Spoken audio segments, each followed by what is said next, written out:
লিত্তাগিনা মাআবা, জাহান্নাম হচ্ছে খারাপ মানুষের জন্য। আপনি আল্লাহর হুকুম মানলেন না, কোরআনের বিধানে আপনি নিজের জীবনটাকে অতিবাহিত করলেন না। আব্বাজিরা আমার, আপনি নিজের মন মতো আপনি চলাফেরা করলেন।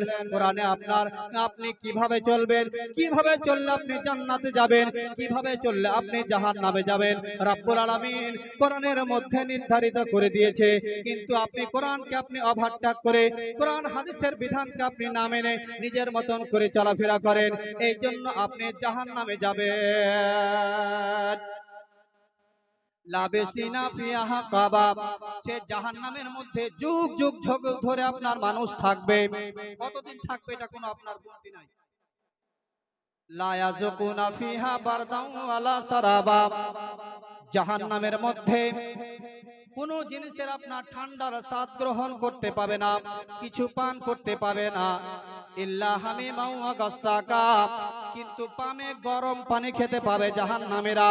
আব্বাজেরা আমার, গরম পানি আপনার এত গরম পানি হবে গো, যখন বান্দা যখন জাহান্নামের পানি যখন আপনার পান করবে, আপনার গলার সমস্ত অঙ্গ আপনার গলে যেন পেটে চলে যাবে। যে জায়গাতে পেটের আপনার পানিগুলো যাবে, পানি যাওয়ার পরে পেটের আপনার লাড়ি ভুড়ে গলে আপনার পায়খানার দ্বার দিয়ে বেরিয়ে যাবে। এত আপনার গরম পানি হবে জাহান্নামের পানি। আব্বাজিরা আমার, পৃথিবীর আগুন যদি মানুষকে জ্বালিয়ে যদি ছারখার করে দিতে পারে, তাহলে জাহান্নামের আগুন আপনার পৃথিবীর আগুন চাইতেও আপনার শত শত গুণ আপনার বেশি তাপ হবে। জাহান্নামের আগুন আপনার ভয়ানক হবে বাপ। জাযাউ ফাকা, যেমন কর্ম তেমন ফল। আপনি দুনিয়ার জমিনে নিজের মন মতো চলেছেন, আপনি কোরআন হাদিসকে মানেননি, আপনি নিজে আপনার শরীয়তের তরিকায় আপনি নিজের জীবনটাকে আপনি চালাননি, এই জন্য আপনাকে জাহান্নামে যেতে হবে। যেমন কর্ম করেছেন সেরকম আপনার ফল হবে। জোরে জোরে বলা যাবে না সুবহানাল্লাহ। তারপরে রব্বুল আলামিন আল কোরআনুল কারীমে ইরশাদ করে বলেন, ইন্নাহুম কানু লা ইয়ারজুনা হিসাবা, যে মানুষগুলো নিজের মন মতো চলেছিল, তাদের কোনো ধারণা ছিল না যে আমরা কিয়ামতের পরে, আমরা মৃত্যুর পরে আমাদেরকে আবার হিসাব দিতে হবে, আল্লাহর দরবারে আমাদেরকে খাড়া হতে হবে, আল্লাহর দরবারে আল্লাহর সামনে আমাদেরকে দাঁড়াতে হবে। রব্বুল আলামিনের সামনে আমরা কি হিসাব দেব? ওয়া কাযযাবু বিআয়াতিনা কিযাবা, আর রব্বুল আলামিন বলেন, তোমরা আমার আয়াতকে মিথ্যা মনে করেছিলে, তোমরা আমার আয়াতকে মানো নাই। কারণ যে আমি কোরআনের মধ্যে এমন কিছু বাদ নাই যে আমি আল্লাহ পাক কোরআনের মধ্যে দিনি। আর কিভাবে চললে তুমি শরীয়তি তরিকায় নিজের জীবনটাকে চালাতে পারবে, কিভাবে চললে তুমি জান্নাতে যাবে, কিভাবে চললে জাহান্নামে যাবে, কোনটা জিনিস তোমার জন্য খাওয়া হারাম, কোনটা জিনিস তোমার জন্য খাওয়া হালাল, আমি আল্লাহ পাক আল কোরআনুল কারীমে আমি সব দিয়ে দিয়েছি। জোরে জোরে বলা যাবে না সুবহানাল্লাহ।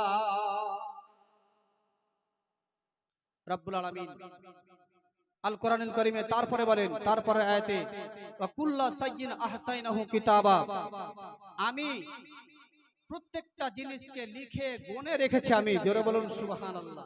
তুমি কি ভাবছো যে তুমি দুনিয়াতে নিজের মন মতো চলে কোরআন হাদিসকে ওভারটেক করে তুমি চলে, তুমি সেই দিন কাল কিয়ামতের দিনে তুমি আল্লাহর দরবারে মিথ্যা কথা বলে পার হতে পারবা? কোনোদিনও পারবা না।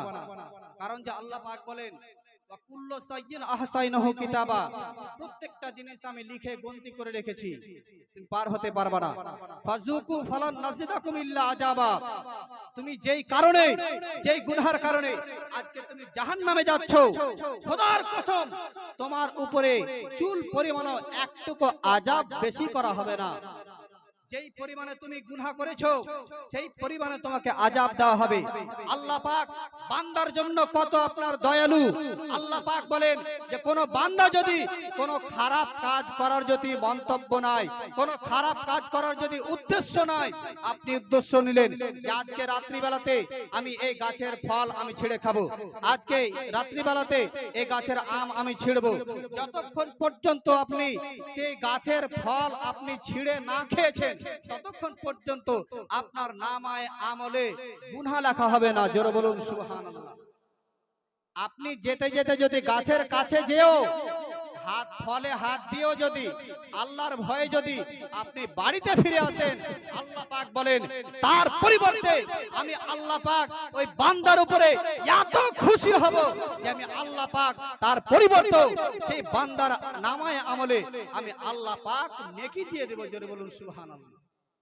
কিন্তু রাব্বুল আলামিন বলেন যে কোন বান্দা যদি আমার কোন একটা ভালো কাজ করার উদ্দেশ্য নাই, আপনি উদ্দেশ্য করলেন মনের মধ্যে, আপনি আর মনে মনে ভাবলেন যে কালকে ফজরের নামাজ থেকে আমি নামাজ ধরবো, ফজর থেকে আমি নামাজ পড়বো, তো আপনি যে এখন থেকে নিয়ত করলেন এই সময় থেকে আপনার নামায়ে আমলে আল্লাহ পাক নেকি দেবেন। জোরে বলুন সুবহানাল্লাহ। তাহলে এখানে একটা প্রশ্ন আপনি বলতে পারতেন যে হুজুর, যখন থেকে ভালো কাজ করার মানুষ উদ্দেশ্য নাই তখন থেকে আল্লাহ পাক নেকি নামায়ে আমলে নেকি দেন, কিন্তু যখন থেকে খারাপ কাজের উদ্দেশ্য নাই তখন থেকে নেকি দেই না। বাপ, মানুষ যতক্ষণ পর্যন্ত সেই কাজটা সম্পূর্ণ না করে ততক্ষণ পর্যন্ত তার নামায়ে আমলে গুনাহ লেখা হয় না। মানুষ করতে করতে যদি খারাপ কাজ ঘুরে চলে আসে, তার পরিবর্তে আল্লাহ পাক খুশি হয়ে তার নামায়ে আমলে নেকি দেন। জোরে বলুন সুবহানাল্লাহ। এত দয়ালু বান্দার জন্য আল্লাহ।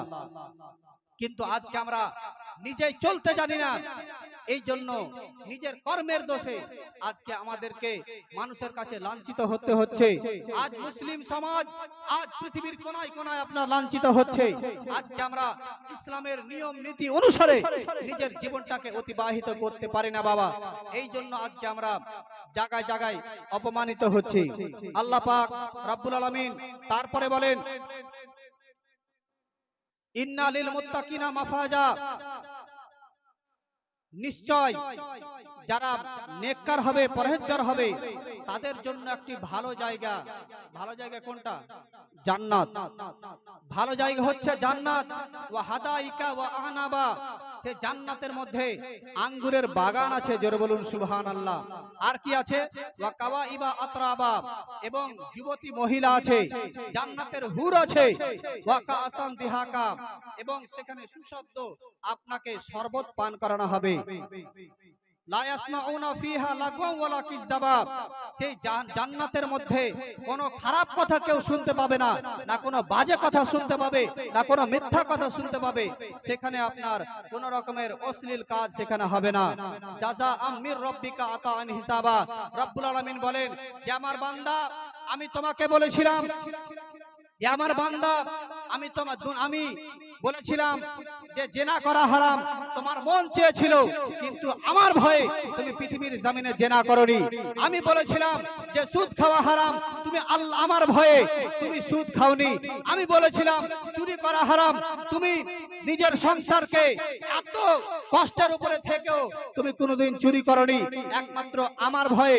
আমার বান্দা, আজকে আমি তার পরিবর্তে আল্লাহ তোমাকে আমি জান্নাত দান করব। জোরে বলুন সুবহানাল্লাহ।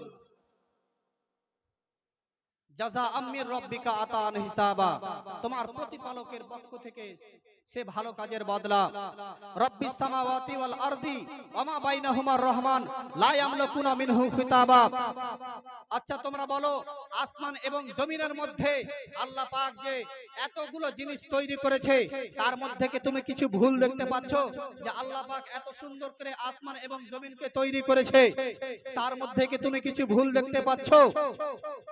ইয়াউমা ইনফাকু ফিস সূরি ফাতাতুনা ইয়াউমা ইয়াকুমুর রূহু ওয়াল মালাইকাতু সাফা, যেই দিন আল্লাহ পাক ফেরেশতাদেরকে লাইন দিয়ে দাঁড় করে দিবে, লাইন দিয়ে দাঁড় করে দিবে। লা ইয়াতাকাল্লামুনা ইল্লা মান আযানা লাহুর রহমান ওয়া ক্বালা সাওয়াবা, এবং ফেরেশতাদেরকে কথা বলতে বলবে, কিন্তু তারা আল্লাহর অর্ডারে কথা বলবে, তারা সত্য কথা বলবে, সেখানে আপনার মিথ্যা কথা বলতে পারবে না। যালিকাল ইয়াউমুল হাক্কু ফামান শাআত্তাখাযা ইলা রাব্বিহি মাআবা ইন্না আনজারনাকুম আযাবান করিবা। ফেরেশতারা বলেন যে আমি তোমাদেরকে সতর্ক করে দিচ্ছি যে ইন্না আনজারনাকুম আযাবান করিবা, নিশ্চয় জাহান্নামের আযাব খুব কাছে, খুব নিকটে। এই জন্য তোমরা এখনো শুধরিয়ে যাও, এখনো তোমরা সতর্ক হয়ে যাও।